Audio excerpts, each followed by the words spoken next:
Chapter 6. Tom dodged hither and thither through lanes until he was well out of the path of returning students. Half an hour later he was behind the Douglas mansion on Cardiff Hill, and the schoolhouse was hardly visible in the valley behind him.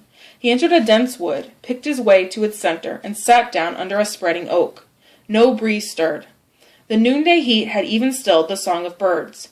Nature lay in a trance, broken only by the occasional far-off hammering of a woodpecker. Tom was steeped in melancholy. He sat with his elbows on his knees and his chin in his hands. If only he had a clean Sunday school record, he'd be willing to die, he thought. As for Becky, what had he done? Nothing.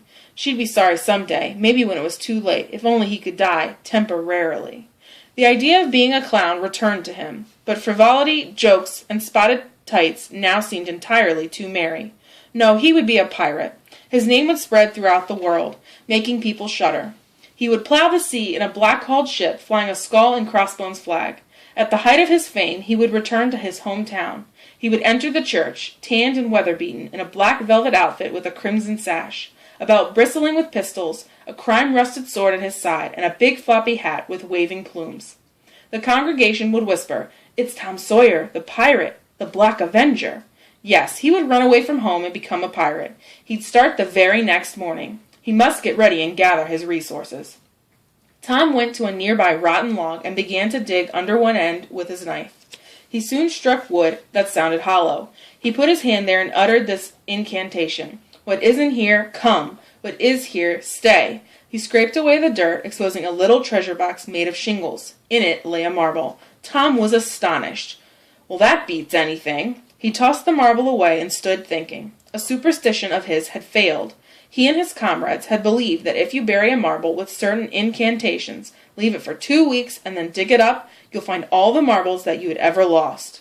He decided that some witch had interfered and broken the charm. The blast of a toy trumpet now sounded faintly through the forest. Tom flung off his jacket and trousers, turned a suspender into a belt, and raked away some brush behind the rotten log, revealing a crude bow and arrow, a wooden sword, and a tin trumpet. He seized these things and bounded away, bare-legged, his shirt fluttering. Tom halted under a large elm, blew an answering blast, and began to tiptoe and look around cautiously. He told an imaginary company, "Hold, my merry men! Keep hid till I blow!" Tom's friend Joe Harper now appeared, as airily clad and elaborately armed as Tom. Tom called, "Hold! Who comes here into Sherwood Forest without my pass?" "Guy of Guysborne, needs no man's pass. Who art thou? That dares to speak such language?" Tom prompted, because they spoke from memory. "Who art thou that dares to speak such language?" "I am Robin Hood, as thy slain body soon shall know." "Art thou that famous outlaw? Right gladly will I have it thee." They took their wooden swords, dumped their other trappings on the ground, struck a fencing pose, and began a grave combat.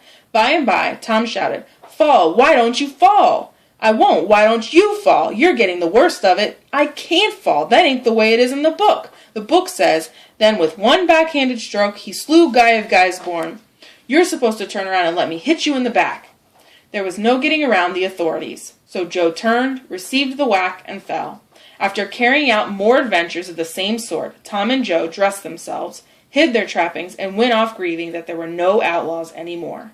They thought that they would rather be outlaws for a year than President of the United States forever.